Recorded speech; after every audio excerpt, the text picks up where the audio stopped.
साथे कमर हिला बही गे छौड़ी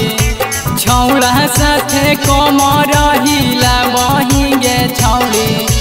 लगही छिनार बड़ी हकी गे छौड़ी लगही छिनार बड़ी हकी गे छौड़ी मारी के कनखिया बोला बही गे छौड़ी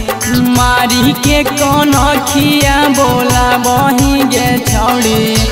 लगही छिनार बड़ी हकी गे छौड़ी लगही छिनार बड़ी हकी गे छौड़ी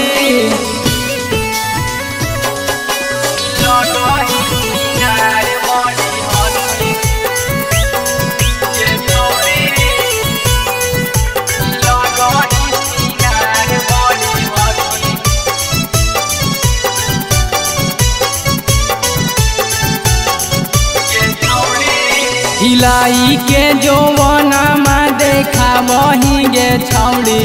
हिलाई के जौवना में देखा बही गे छौड़ी लगही छिनार बड़ी हकी गे छौड़ी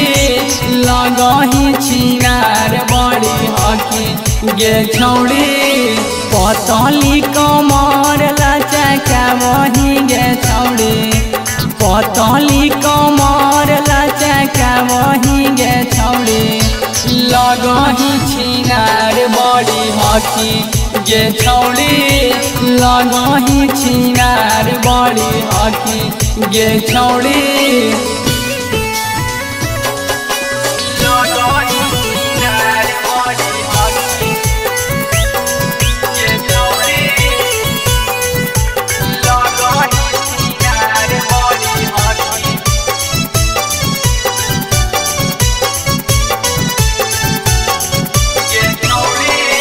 सैया वाला मजा खूबे पावही गे छौड़ी सैया वाला मजा खूबे पावही गे छौड़ी लगही छिनार बड़ी हकी गे छौड़ी लगही छिनार बड़ी हकी गे छौड़ी अजीत से मुँह मरा बही गे छौड़ी रिसतम से मुँह मरा बही गे छौड़ी लगही छिनार बड़ी हकी गे छौड़ी लगही छिनार बड़ी हकी गे छौड़ी। Mix by Ganga recording studio Patna.